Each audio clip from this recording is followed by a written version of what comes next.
दुर्गा नवरात्रि व्रत कथा। एक समय बृहस्पति जी ब्रह्मा जी से बोले, हे ब्राह्मण श्रेष्ठ, चैत्र व आश्विन मास के शुक्ल पक्ष में नवरात्र का व्रत और उत्सव क्यों किया जाता है? इस व्रत का क्या फल है? इसे किस प्रकार करना उचित है? पहले इस व्रत को किसने किया, सो विस्तार से कहिए। बृहस्पति जी का ऐसा प्रश्न सुनकर ब्रह्मा जी कहने लगे कि हे बृहस्पति, प्राणियों का हित करने की इच्छा से तुमने बहुत ही अच्छा प्रश्न किया। जो मनुष्य मनोरथ पूर्ण करने वाली दुर्गा, महादेवी, सूर्य और नारायण का ध्यान करते हैं, वे मनुष्य धन्य हैं। यह नवरात्र व्रत संपूर्ण कामनाओं को पूर्ण करने वाला है। इसके करने से पुत्र चाहने वाले को पुत्र, धन चाहने वाले को धन, विद्या चाहने वाले को विद्या और सुख चाहने वाले को सुख मिल सकता है। इस व्रत को करने से रोगी मनुष्य का रोग दूर हो जाता है और कारागार हुआ मनुष्य बंधन से छूट जाता है। मनुष्य की तमाम आपत्तियां दूर हो जाती हैं और उसके घर में संपूर्ण संपत्तियां आकर उपस्थित हो जाती हैं। इस व्रत के करने से पुत्र उत्पन्न होता है। समस्त पापों को दूर करने वाले इस व्रत के करने से ऐसा कौन सा मनोबल है जो सिद्ध नहीं हो सकता? जो मनुष्य अलभ्य मनुष्य देह को पाकर भी नवरात्र का व्रत नहीं करता, वह माता पिता से हीन हो जाता है, अर्थात उसके माता पिता मर जाते हैं और अनेक दुखों को भोगता है। उसके शरीर में कुष्ठ हो जाता है और अंग से हीन हो जाता है, उसके संतानोत्पत्ति नहीं होती है। इस प्रकार वह मूर्ख अनेक दुख भोगता है। इस व्रत को न करने वाला निर्दयी मनुष्य धन और धान्य से रहित हो, भूख और प्यास के मारे पृथ्वी पर घूमता है और गूंगा हो जाता है। जो विधवा स्त्री भूल से इस व्रत को नहीं करती, वह पतिहीन होकर नाना प्रकार के दुखों को भोगती है। यदि व्रत करने वाला मनुष्य सारे दिन का उपवास न कर सके तो एक समय भोजन करे और उस दिन बांधवों सहित नवरात्र व्रत की कथा करे। हे बृहस्पति, जिसने पहले इस व्रत को किया है उसका पवित्र इतिहास मैं तुम्हें सुनाता हूँ, तुम सावधान होकर सुनो। इस प्रकार ब्रह्मा जी का वचन सुनकर बृहस्पति जी बोले, हे ब्राह्मण, मनुष्यों का कल्याण करने वाले इस व्रत के इतिहास को मेरे लिए कहो, मैं सावधान होकर सुन रहा हूँ। आपकी शरण में आए हुए मुझ पर कृपा करो। ब्रह्मा जी बोले, पीठत नाम के मनोहर नगर में एक अनाथ नाम का ब्राह्मण रहता था। वह भगवती दुर्गा का भक्त था। उसके संपूर्ण सद्गुणों से युक्त मनो ब्रह्मा की सबसे पहली रचना हो ऐसी यथार्थ नाम वाली सुमति नाम की एक अत्यंत सुंदर पुत्री उत्पन्न हुई। वह कन्या सुमति अपने घर के बालकपन में अपनी सहेलियों के साथ क्रीड़ा करती हुई इस प्रकार बढ़ने लगी जैसे शुक्ल पक्ष में चंद्रमा की कला बढ़ती है। उसका पिता प्रतिदिन दुर्गा की पूजा और होम करता था। उस समय वह भी नियम से वहां उपस्थित होती थी। एक दिन वह सुमति अपनी सखियों के साथ खेलने लग गई और भगवती के पूजन में उपस्थित नहीं हुई। उसके पिता को पुत्री की ऐसी असावधानी देखकर क्रोध आया और पुत्री से कहने लगा कि हे दुष्ट पुत्री, आज प्रभात से तुमने भगवती का पूजन नहीं किया, इस कारण मैं किसी कुष्ठ रोगी और दरिद्र मनुष्य के साथ तेरा विवाह करूंगा। इस प्रकार कुपित पिता के वचन सुनकर सुमति को बड़ा दुख हुआ और पिता से कहने लगी कि हे पिताजी, मैं आपकी कन्या हूं, मैं आपके सब तरह से अधीन हूं, जैसी आपकी इच्छा हो वैसा ही करो। राजा या कुष्ठ अथवा और किसी के साथ जैसी तुम्हारी इच्छा हो मेरा विवाह कर सकते हो, पर होगा वही जो मेरे भाग्य में लिखा है। मेरा तो इस पर पूर्ण विश्वास है। मनुष्य जाने कितने मनोरथों का चिंतन करता है, पर होता वही है जो भाग्य में विधाता ने लिखा है। जो जैसा करता है उसको फल भी उस कर्म के अनुसार मिलता है, क्योंकि कर्म करना मनुष्य के अधीन है, पर फल देव के अधीन है। जैसे अग्नि में पड़े तृणाती अग्नि को अधिक प्रदीप्त कर देते हैं, उसी तरह अपनी कन्या के ऐसे निर्भयता से कहे हुए वचन सुनकर उस ब्राह्मण को अधिक क्रोध आया। तब उसने अपनी कन्या का एक कुष्ठी के साथ विवाह कर दिया और अत्यंत क्रुद्ध होकर पुत्री से कहने लगा कि जाओ जाओ, जल्दी जाओ, अपने कर्म का फल भोगो। देखें केवल भाग्य भरोसे पर रहकर तुम क्या करती हो।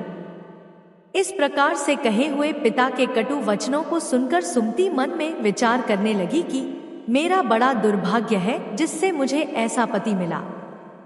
इस तरह अपने दुख का विचार करती हुई वह सुमति अपने पति के साथ वन चली गई और भयावने कुशुक उस स्थान पर उन्होंने वह रात बड़े कष्ट से व्यतीत की। उस गरीब बालिका की ऐसी दशा देखकर भगवती पूर्व पुण्य के प्रभाव से प्रकट होकर सुमति से कहने लगी कि हे दीन ब्राह्मणी, मैं तुम पर प्रसन्न हूँ, तुम जो चाहो वरदान मांग सकती हो। मैं प्रसन्न होने पर मनवांछित फल देने वाली हूँ। इस प्रकार भगवती दुर्गा का वचन सुनकर ब्राह्मणी कहने लगी कि आप कौन हैं जो मुझ पर प्रसन्न हुई हैं? वह सब मेरे लिए कहो और अपनी कृपा दृष्टि से मुझ दीन दासी को कृतार्थ करो। ऐसा ब्राह्मणी का वचन सुनकर देवी कहने लगी कि मैं आदिशक्ति हूँ और मैं ही ब्रह्म विद्या और सरस्वती हूँ। मैं प्रसन्न होने पर प्राणियों का दुख दूर कर उनको सुख प्रदान करती हूँ। हे ब्राह्मणी, मैं तुझ पर तेरे पूर्व जन्म के पुण्य के प्रभाव से प्रसन्न हूँ। तुम्हारे पूर्व जन्म का वृतांत सुनाती हूँ, सुनो। तुम पूर्व जन्म में निषाद भील की स्त्री थी और अति पतिव्रता थी। एक दिन तेरे पति निषाद ने चोरी की। चोरी करने के कारण तुम दोनों को सिपाहियों ने पकड़ लिया और ले जाकर जेलखाने में कैद कर दिया। उन लोगों ने तेरे को और तेरे पति को भोजन भी नहीं दिया। इस प्रकार नवरात्रों के दिनों में तुमने न तो कुछ खाया और न ही जल ही पिया, इसलिए 9 दिन तक नवरात्र का व्रत हो गया। हे ब्राह्मणी, उन दिनों में जो व्रत हुआ उस व्रत के प्रभाव से प्रसन्न होकर तुम्हें मनवांछित वस्तु दे रही हूं। तुम्हारी जो इच्छा हो वह वरदान मांग लो। इस प्रकार दुर्गा के कहे हुए वचन सुनकर ब्राह्मणी बोली कि अगर आप मुझ पर प्रसन्न हैं तो हे दुर्गे, आपको प्रणाम करती हूं। कृपा करके मेरे पति के कुष्ठ को दूर करो। देवी कहने लगी कि उन दिनों में जो तुमने व्रत किया था उस व्रत के 1 दिन का पुण्य अपने पति का कुष्ठ दूर करने के लिए अर्पण करो। मेरे प्रभाव से तेरा पति कुष्ठ से रहित और सोने के समान शरीर वाला हो जाएगा। ब्रह्मा जी बोले। इस प्रकार देवी का वचन सुनकर वह ब्राह्मणी बहुत प्रसन्न हुई और पति को निरोग करने की इच्छा से ठीक है ऐसे बोली। तब उसके पति का शरीर भगवती दुर्गा की कृपा से कुष्ठहीन होकर अति कांतियुक्त हो गया, जिसकी कांति के सामने चंद्रमा की कांति भी क्षीण हो जाती है।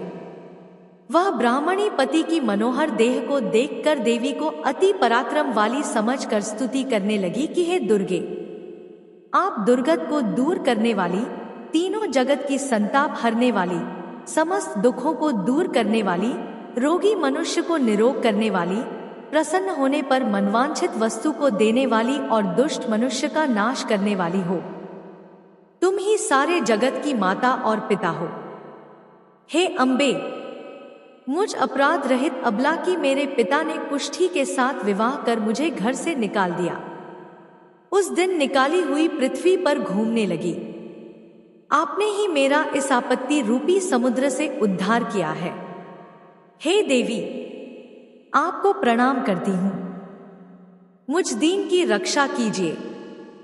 ब्रह्मा जी बोले, हे बृहस्पति। इसी प्रकार उस सुमति ने मन से देवी की बहुत स्तुति की। उससे हुई स्तुति सुनकर देवी को बहुत संतोष हुआ और ब्राह्मणी से कहने लगी कि हे ब्राह्मणी, उदालय नाम का अति बुद्धिमान, धनवान, कीर्तिवान और जितेंद्रिय पुत्र शीघ्र होगा।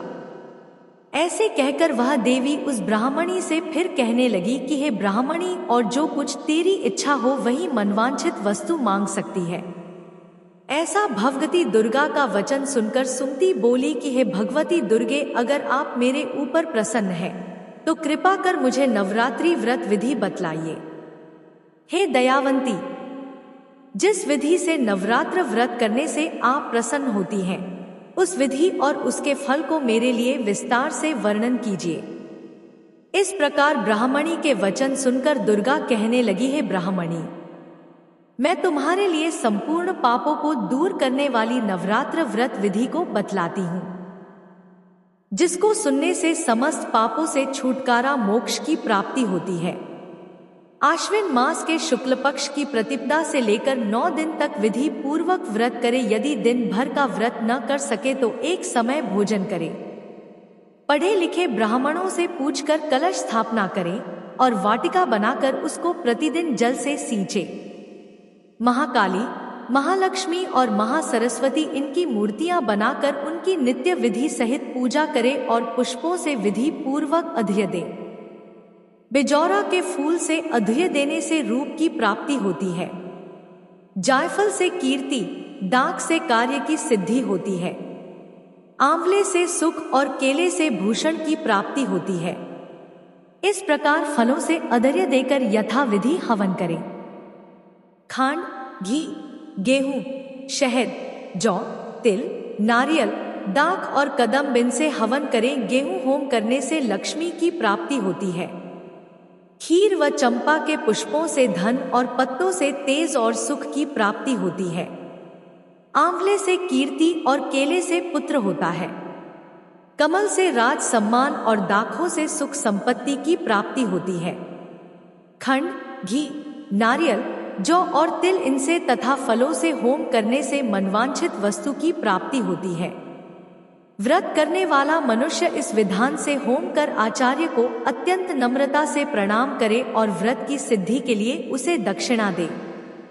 इस महाव्रत को पहले बताई हुई विधि के अनुसार जो कोई करता है उसके सब मनोरथ सिद्ध हो जाते हैं। इसमें तनिक भी संशय नहीं है। इन 9 दिनों में जो कुछ दान आदि दिया जाता है उसका करोड़ों गुना मिलता है। इस नवरात्र के व्रत करने से ही अश्वमेध यज्ञ का फल मिलता है। हे ब्राह्मणी, इस संपूर्ण कामनाओं को पूर्ण करने वाले उत्तम व्रत को तीर्थ, मंदिर अथवा घर में ही विधि के अनुसार करें। ब्रह्मा जी बोले, हे बृहस्पति, इस प्रकार ब्राह्मणी को व्रत की विधि और फल बताकर देवी अदृश्य हो गई। जो मनुष्य या स्त्री इस व्रत को भक्ति पूर्वक करता है वह इस लोक में सुख पाकर अंत में दुर्लभ मोक्ष को प्राप्त होता है। हे बृहस्पति, यह दुर्लभ व्रत का महात्म्य मैंने तुम्हारे लिए बतलाया है। बृहस्पति जी कहने लगे, हे ब्राह्मण, आपने मुझ पर अति कृपा की जो अमृत के समान इस नवरात्र व्रत का महात्म्य सुनाया। हे प्रभु, आपके बिना और कौन इस महात्म्य को सुना सकता है। ऐसे बृहस्पति जी के वचन सुनकर ब्रह्मा जी बोले, हे बृहस्पति, तुमने सब प्राणियों का हित करने वाले इस अलौकिक व्रत को पूछा है, इसलिए तुम धन्य हो। यह भगवती शक्ति संपूर्ण लोकों का पालन करने वाली है। इस महादेवी के प्रभाव को कौन जान सकता है। आपके परिवार पर और आपके माता पिता पर मां दुर्गा का आशीर्वाद हमेशा बना रहे। अगर आपको हमारी कथा अच्छी लगी हो तो चैनल को लाइक और सब्सक्राइब करें। जय मां दुर्गा।